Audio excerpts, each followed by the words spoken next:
Good afternoon. It's Freddie Vasquez with Basement Politics Unfiltered.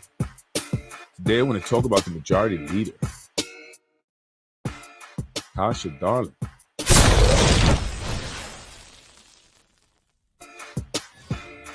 Let's get it popping. Let's get it popping. I am Freddie Vasquez. This is Basement Politics, early edition. Good afternoon, Yonkers. Today I want to talk about the majority leader and the impact she's had here in the city of Yonkers and the upcoming election for mayor, because she will play a role in it one way or another.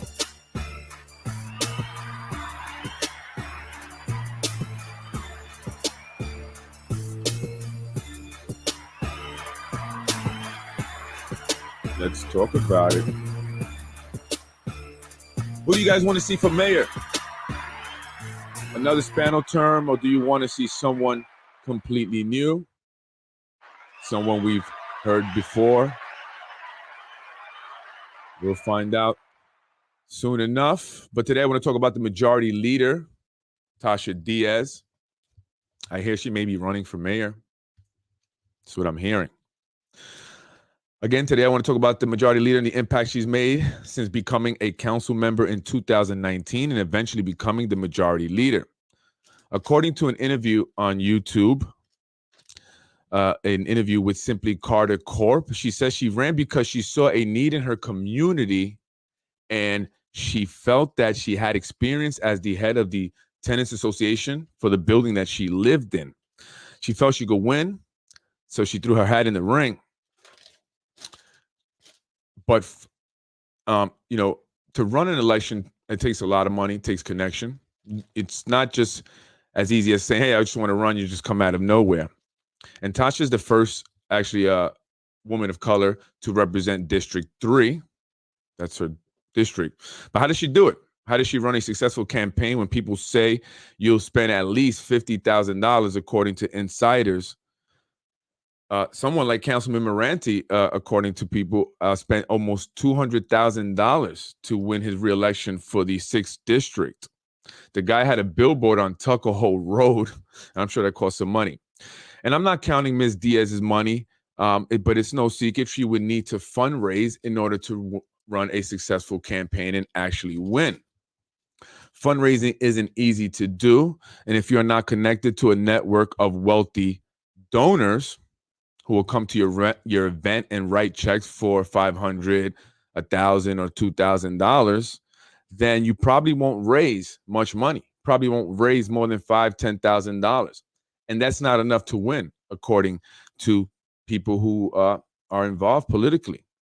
So how was Tasha Diaz able to tap into a network of wealthy Hermes belt-wearing donors who attended events like the fancy one she had in Pelham? Well, if I'm to believe what multiple sources have told me, the majority leader somehow had made her way to a gentleman named Zahi Jeris. According to sources, Zahi Jeris and son Frankie of Precision Strategies took Tasha on because they knew she was the perfect type of individual that could manipulate into playing their politics their way. Their way of politics is using their political clout, leveraging it to generate an income for themselves, to one which the majority leader has probably always dreamed about. And she said it when she was at the groundbreaking ceremony for Extel. Those luxury apartments were the type of development that she's always dreamed of. She's all about fancy and luxury and money and looking a certain way and being around certain type of individuals, from what I hear. In my opinion, the majority leader was all in. When she saw an opportunity, she went for it, right? It's all the while telling her constituents that she was there for the people. Fast forward to 2021, the county having issued a housing crisis, and even our federal government actually has called for more affordable housing legislation, right? And knowing things were bad and were going to get worse because of the pandemic, the majority leader surprised and confused all of us except those who masterminded the plot when she all of a sudden killed the 20% affordable housing ordinance that she touted so much about. The affordable housing ordinance that would have increased the requirement for the developments that are going up to have more affordable units set aside for individuals who qualify for affordable housing. However, after months and months of supporting it and championing it, she all of a sudden found it not to be good enough and killed it. Did an about face, and people wondered, what did she get for it? What was her reward for killing the housing ordinance? Right. So, and we still don't have a housing ordinance. We still don't have any real strategies, any real legislation from any of the council members in regards to housing. Like I said, the federal government has called on, more elected officials to, more legislation for affordable housing because of cost of living rising, inflation, and mortgage rates also going up, making it more difficult for individuals to buy homes. And they talk a lot about that, right? Our elected officials love to talk about a pathway to home ownership for people who are just looking for an apartment that they can afford. You guys are like skipping that. They're going to like kind of push that to the side, push aside the fact that they have not done anything really. They didn't increase the housing ordinance. They killed it by talking about the possibility of owning a home. We want to put people on a pathway to home ownership. But it takes so much to own a home. There's a lot more involved, and people just need to get in a housing situation that they are not having to, work a third job or make some money under the table somehow in order to make ends meet and, keep the roof over their head. Right. So she said it was not good enough. That's why she killed it. And therefore, she changed her vote to no. That was a slap in the face to all who were in need of affordable housing and all of the constituents who voted for her because of that, right? It was then when I realized, because I supported Tasha Diaz, I did. I would always say good things about her. I'd go to Cerrado Park and where she was doing the food distributions, right? And I would say good things. But that's when I realized, right, that, she was playing a game, right? She was playing a game. It was a strategic game in order to appease her donors and keep the money coming in. The developers didn't want 20%. And I hear from people who understand this that they can do 20%. Really, it's all about how you negotiate. And part of the problem is you have too many people with their hands in the cookie jar. And the developers are saying, well, if all you people want to get paid, we can't do 20%. It's a lot of people making money off these developments. Right. And it's also a time thing. And I know there's a lot of problems in the building department, which is why they were rushing to change things around so they wouldn't delay things for the developers, because one thing that developers really pay attention to is time. Time is money in developments. So if you're going to give us a hard time and we can't get permits or things done to the building department quick enough and we have delays, that's also going to cost us money. So we can't afford to have you guys increase the housing ordinance. And if you guys don't, want to increase it and then you still want all this stuff and you're still going to give us a hard time in the building department, then we're not going to develop here, right? So she had to kill the housing ordinance because she had to keep her money coming in. At her fancy events, it's developers, people with money, wearing Hermes shoes, Gucci shoes, Hermes belts, I should say, dressed all fancy. None of the people that she represents, none of her constituents, except for herself. She's the only one that was there from her district, right? So she understood from the very beginning that running a successful campaign and getting elected took money and something she didn't have. And I get it, Tasha. I get it. I get what it's like to not have. I get what it's like to not have and then all of a sudden be presented with all the stuff and be around, excess money and fancy things, material things. I get it. I get it. I totally get it. I totally get it. I can see how people get lost. I can see how you may get lost in it, especially when they experience it for the first time, the fancy dinners and events, the clothes, the connections. But you know what? I also get that you only experience it two ways. Tasha, you can only experience that life that you want two ways. You are either a money maker, meaning you generate the money, you get yourself there, or you are making money for somebody else. And that's why you are allowed to be there. But then eventually, when you no longer make money and no longer are any good to those individuals, that's when they send you packing and going back to where you came from. So be careful how you treat people on the way up, especially if you're heading up to the top on someone's back.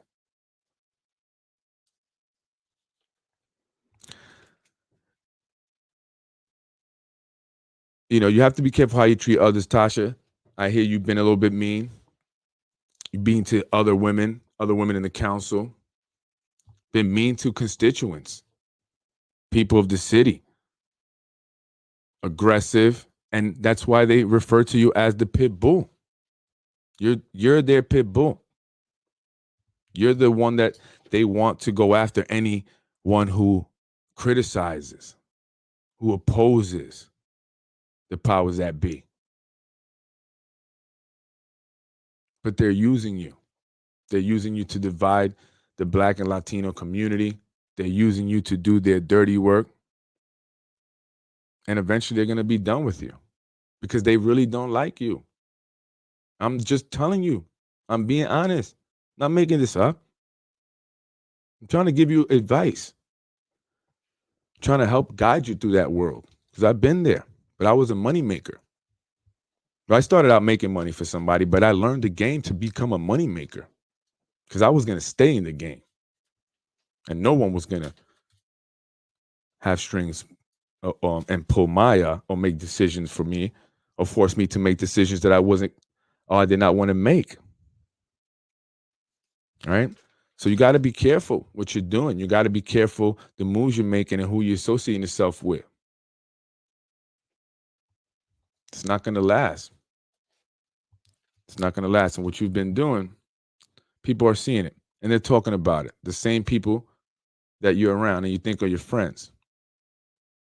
Again, they need you now. But when they don't need you, they're going to drop you like a hot potato. I can guarantee you that. I can guarantee you that. So be careful and don't shit on your fellow sisters. All right? You need to unite and remember who you truly represent. Those are the people you should be focused on. Those are your people. Because no matter how much money you get, no matter how much fancy things you have or fancy clothes you wear or chains you put around your neck, they're going to always see you as the same ghetto chick. I guarantee you that. And you make it easy for them. You do. You make it very, very easy for them. To the Yonkers Hispanic Chamber of Commerce, always got a bone to pick with you guys. The Yonkers Hispanic Chamber of Commerce, Mr. Edwin Aponte, wants to honor Tasha Diaz, who's not even Hispanic, doesn't own a business. And in fact, she uses police or weaponizes the police against Hispanics. Something I learned from the Yonkers NAACP when Mr. Mike Spano spoke about Jamal Bowman, Congressman Bowman. Is that okay? Or is that not okay, the NAACP? The majority leader has had a history of calling the police on Hispanic members of the community, but not just Hispanic members of the community, but I make it a point to say Hispanics because they were DACA recipients. She called the police on DACA recipients because they were protesting or speaking out, voicing their opinions. So she called the cops because she didn't like it. These are individuals who could have their DACA status revoked. She could cause problem for them. Are they not entitled to speak out? Are they supposed to just take whatever you give them because they are undocumented or they're DACA recipients? And is that okay, Hispanic Chamber of Commerce, that a non-Hispanic will call the police, weaponizing the police against them, potentially revoking their DACA status, having them deported possibly over what? Because she didn't like what they were saying? And this is the person that you guys are going to honor as the Hispanic Chamber of Commerce? Really? Do you hear that, Mexican community? Do you guys hear that? To the Mexican American community here in the city of Yonkers, the Hispanic Chamber of Commerce, Edwin Aponte, Hector Lopez, wants to honor a woman who's been known to call the police on Hispanic members of the community, specifically undocumented Hispanic members of the community, DACA recipients who could have their DACA status revoked, jeopardized because of any police contact. People could get deported. She's an elected official, and so the police will take that a little bit more seriously, I guess, because she's calling. I mean, she also threatened a Yemenese immigrant who owns a business, threatening to shut him down, belittling him, making him feel like he's less than her. And he was upset because he says, I come here, I'm an immigrant, but that doesn't mean I'm stupid. I own businesses. The man's accomplished more than the majority leader. He contributes more to society, contributes more to our economy. And you think you're better than him? You think you're better than the DACA recipients, Tasha? You think you're better than undocumented members of our community, Tasha? You know you're not white, right? You're not rich either. Okay? Don't forget where you come from. Do not forget where you come from. We are going to remind you, Majority Leader, calling the police on Hispanics, jeopardizing their DACA recipients. That's crazy. That's insane. And I think it's insane for the Hispanic Chamber of Commerce to honor someone who's been a threat to the Hispanic community, essentially. She hasn't been a friend. She's been a threat.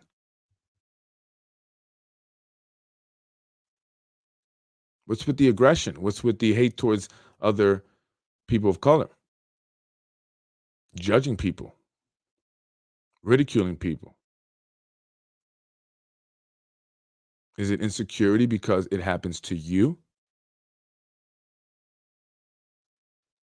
They don't like you. I promise you that. They deal with you because they have to, because they need you. I'm Freddie Vasquez. This is Basement Politics. This is my lunch break special.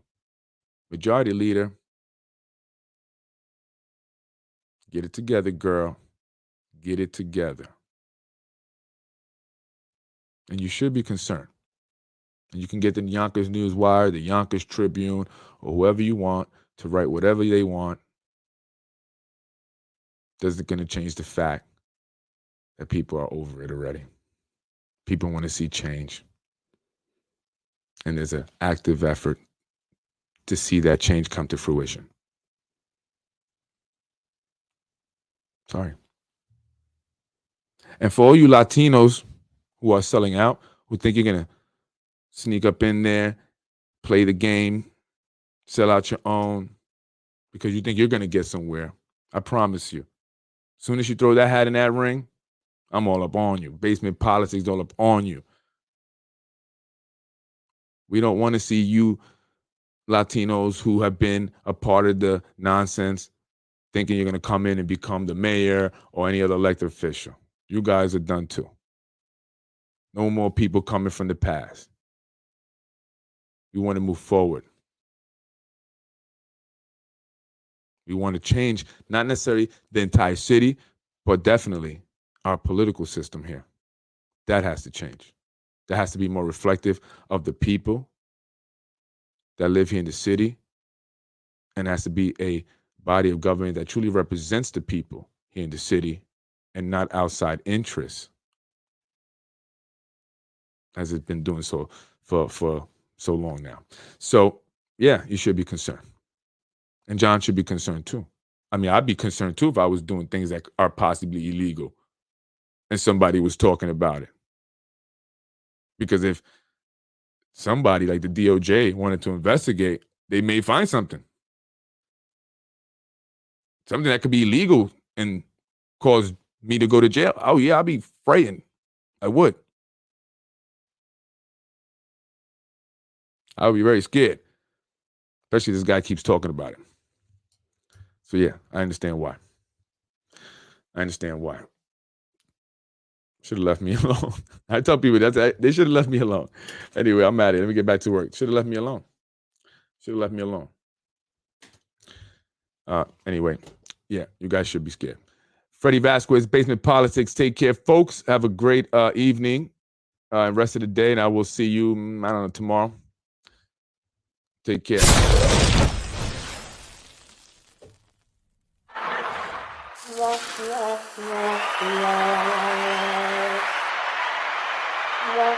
Let's get it popping. All right, Freddie Vasquez. That was Basement Politics episode. Tasha, darling. Will the majority leader get it together?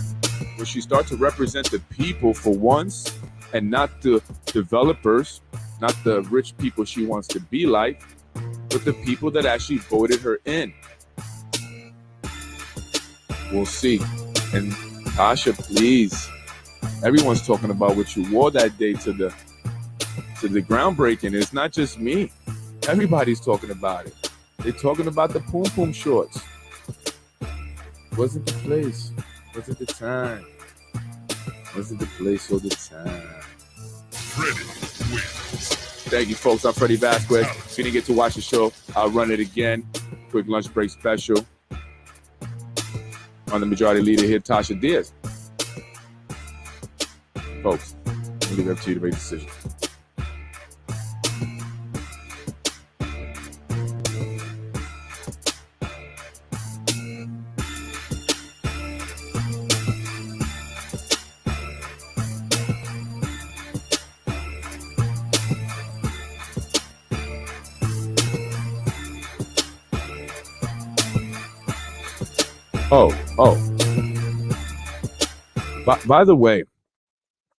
By the way, I just want to ask something. The person in the middle there is Elena Goldberg, stepdaughter of Carmen Gomez Goldberg,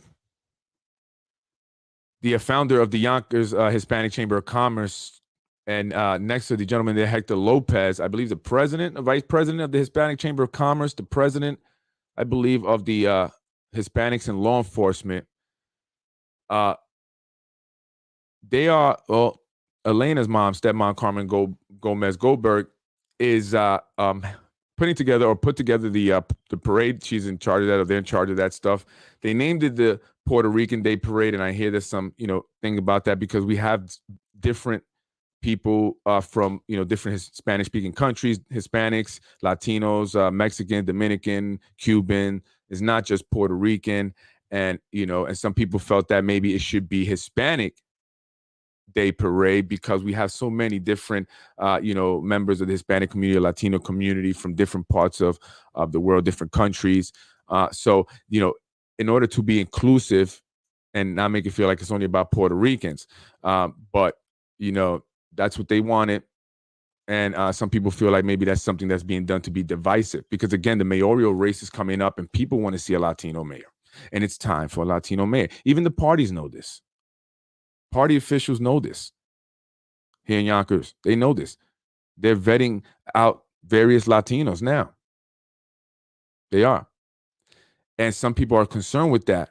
So they're going to continue to be divisive and try to create division within our community. And we have to see that and prevent that from happening. And they're going to use people that look like us, other Latinos, other Hispanics, and people who want to be Hispanic, like Tasha Diaz there, who's actually freedman.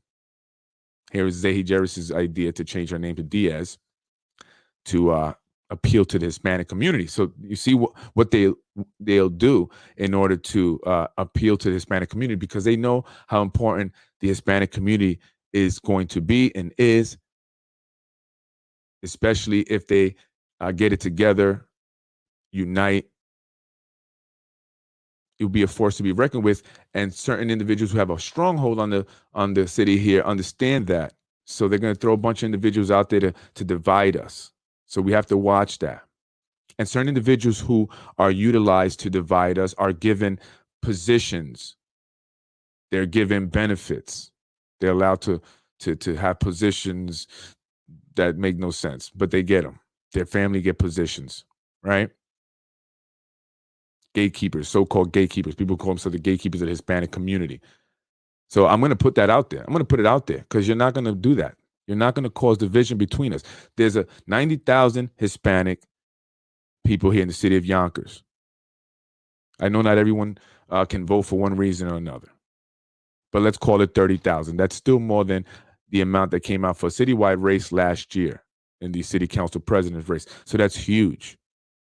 And anyone who's a political strategist or understands, politics and, campaign strategies is thinking about that, most certainly. And anyone who wants to win in these coming elections, especially for mayor, is thinking about that. The Latino vote is going to be so important, especially if, it's organized and it's united and it has purpose, which I'm hoping that's what we will do. And anyone that's not going to be a part of that unity or working towards that, you're not, we're going to call you out. You're a sellout. You're a sellout. 1,000%. You're a sellout. And we're going to call you out. So I just saw the picture come up and I just wanted to talk about that and mention that, right? Take that how you want to take that. Take that how you want to take that. So I think that we should really come together. All the Latino leaders, quote unquote Latino leaders, right? Hispanic leaders here in the community, business owners, community members, community activists, advocates, heads of organizations. It's time to come together and unite and work to leverage that power, that voting power, to help benefit the Hispanics here in the community, right? And to see that progress is made here in Yonkers with the Hispanics in mind, not just a select few, but all the Hispanics in mind. So that's what we're going to work to do. So I just want to make, there we go. Those are the Zahi team right there. Zahi Jarrett's team. Okay? Zahi Jarrett's team right there. Political corruption at its finest. It's a perfect solution. I'm Freddie Vasquez. I'm out of here. Freddie wins. Fatality. Let's get it popping. And another one, Mr. Rubo lied to me. And I don't vote for a person that lied to me. Thank you very much. Freddie wins. Fatality. You hear that, Mexican American community? That woman right there, Majority Leader Tasha Diaz, has called the cops on DACA recipients and undocumented members of the Mexican American community here in the city of Yonkers simply because they were voicing their opinions, their concerns.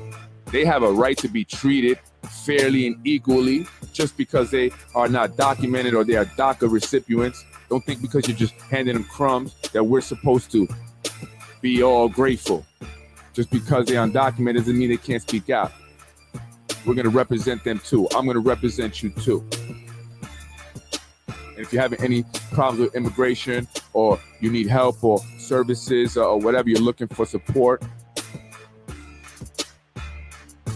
you can contact me, reach me. I'll help you find the resources, the services that you are looking for. If you're having trouble communicating because of a language barrier, reach out to me, Freddie Vasquez, 914-467-0597. I will help you get you what you need. You should be ashamed of yourself, Majority Leader, calling the cops on members of the community, especially Hispanic members of the community, because they are fighting to be treated equally. Could jeopardize their DACA status. It's messed up. Anyway, folks, I'm out of here. You know anyone that needs the support, help, send them my way. politicwithfred@gmail.com. politicwithfred@gmail.com. Freddie wins. Fatality. Yeah. No! Give us crumbs. Great. Give us crumbs. They don't want us to be out of this. We just how to make the money. We just how to earn the money by our own food. That's real independence.